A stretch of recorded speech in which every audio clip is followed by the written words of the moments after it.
How's Jamie doing? Says he can't practice today. Says he's hurt. Hey, Jamie. I heard you're not going to be able to run with us today. That true? Yep. Why's that? Because I'm hurt. Really sorry to hear that. Relax, Ted. It's just practice. You're sitting in here, you're supposed to be the franchise player. And yet here we are, talking about you missing practice. We talking about practice. You understand me? Practice. Not a game. Not a game, not the game you go out there and die for, right?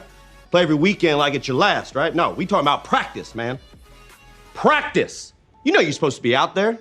You know you're supposed to lead by example. You're just shoving that all aside. And so here we are, Jamie. We're talking about practice. Not a game.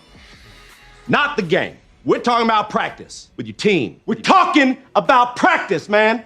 I'm talking about practice. And you can't do it because you're hurt. Right? It's fine by me. Tell you what, do me a favor. When you get out there, set the cones so the other reserves can do a little passing drill. You want me to set up cones? I really appreciate it. And welcome back to Postgame Central on SportsMap Radio. I'm Brian Scheibel. Check us out on Twitter at Postgame Central or on my personal page at JustBS. So are you watching Ted Lasso? If not, you're really missing out. Ted Lasso premieres new episodes every Friday on AppleTV+. The show stars Jason Sudeikis as a small-time college football coach from Kansas who's suddenly given an opportunity to lead an English Premier Soccer team. So Coach Lasso and his faithful assistant Coach Beard head off to the UK to take over the reins at AFC Richmond.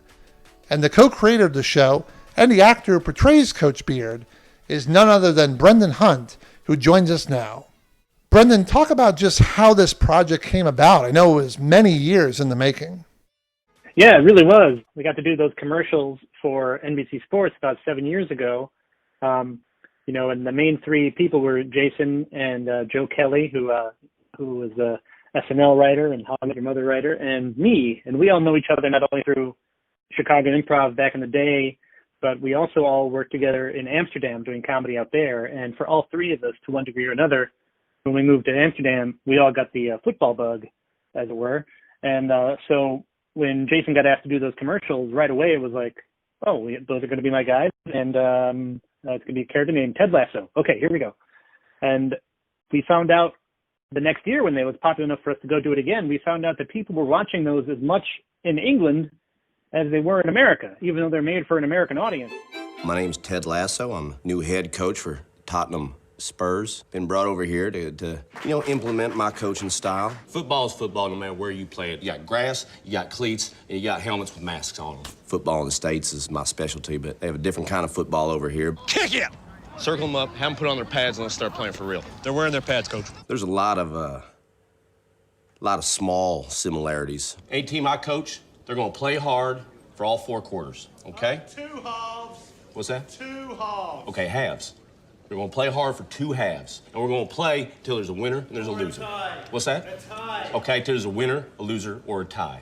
And then the second one was really fun to do. And then basically because Jason's baby mama, Olivia, basically insisted, she put her foot down and said, you're making this a TV show. Start writing it now. And eventually you'll be in London. And that took about 6 more years because Jason kept having kids. But it finally worked out and we're all super stoked. Talk about the evolution of Coach Ted Lasso from what we saw in the NBC promos 7 years ago. He seems to be a much more complex character than he appears on the surface. Yeah, absolutely. You're spot on. Because, the design of those was just to be a few minutes. And in a few minutes, you can be pretty silly and broad. But, once we knew we were going to be telling a 300-minute story, we knew it had to have more depth and reality to the character. And Jason wanted that from the very beginning. And that was kind of the first thing to figure out. Is like, why is he here? Why is he, what makes him what he is? And then from then on, it was just, playing it all as real as possible once we get past the admittedly ridiculous premise. And what I love so much about the show is it really taps into a coach's mentality. Here we have this inexplicable hiring of American football coach, now leading a soccer club, but I feel his reaction is similar to how most coaches would respond in the same scenario. If you asked an SEC or Big 12 coach to suddenly lead a swimming team, I don't think their reaction would be, well, I don't know anything about swimming, but more like, let's go to the pool and let's start figuring things out. Yeah, I mean, he didn't go looking for this opportunity, but once the opportunity came and, worked for the situation in his personal life, like, yep, okay, here we go, let's go do that. I love hearing that SEC coaches would do the same thing, because I always kind of felt the same way. People are like, that would never happen. Well, I don't know. If you even gave like Mike Gundy the opportunity, I think he might give it some thought. And like a great politician or coach, Ted truly has a straightforward approach with everyone. Yeah, he's going for it full bore in every single walk of his life that he possibly can, not just at work, but interpersonally with everyone. He takes everyone at face value. He assumes everyone is a good person, and whether or not they think he's a good person or an idiot or what have you is immaterial. He's going to treat everyone with the same kind of Midwestern kindness. It's pretty fun. So your character, Coach Beard, is kind of a no-nonsense guy, of course, until he hits the karaoke stage.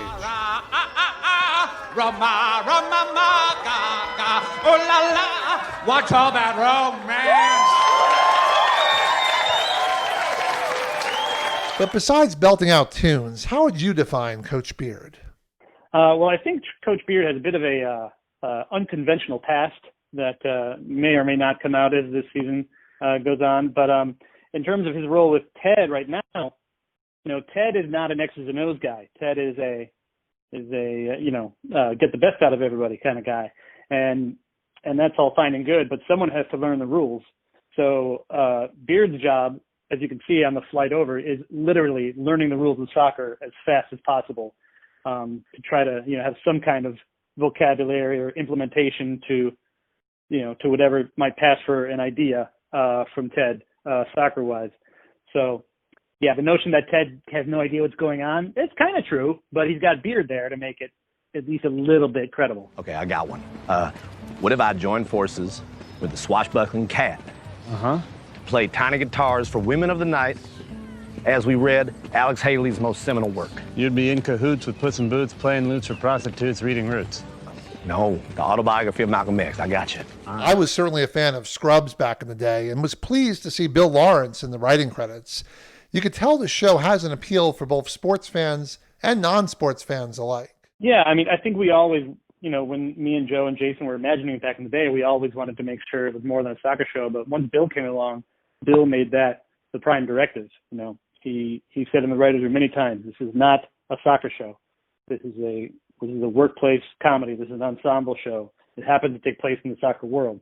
And I think that's really been, that attitude from him has really been essential to making it, pleasing or appealing to more people. And it has to feel good that in this ensemble show, the audience is already invested in so many characters in just a handful of episodes. Oh, that's very nice. I certainly hope so. Yeah, I mean, the thing about, sports movies or telling a sports story is there are certain archetypes that people have in their head already coming in. So people kind of fill in the blanks pretty quickly on some of these characters. But, if we're doing this right, we're actually hoping to use that to our advantage, because then people will discover more and more as the show goes on that these characters are not quite like the archetypes that they assumed that they were when they first met them. So that's what we're after, and I hope that continues to work out. So I know you appeared in Horrible Bosses 2 and We're the Millers. What has it been like to work with and cultivate this relationship with Jason Sudeikis?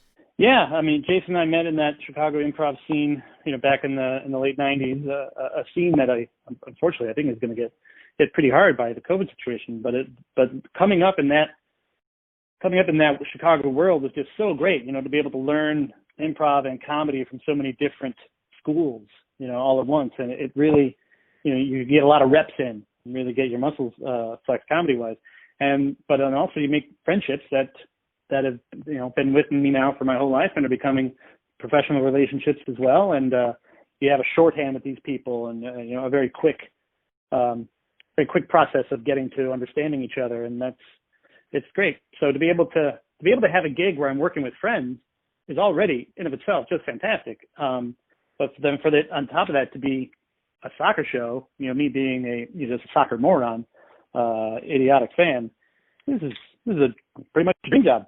Mate, this is you. I believe it is. Oh man, legend. Can I get an Aussie? Dope. Back where I'm from, we call those selfies. Well, it's not myself, yeah. It's us and a Aussie. Yeah, I like that. Now, have you always been a big Chicago sports fan? Yeah, I mean, I grew up in Chicago, in the city, so I'm a huge fan of essentially all the Chicago pro sports teams. But then when I moved to Amsterdam, that was long before the days of streaming.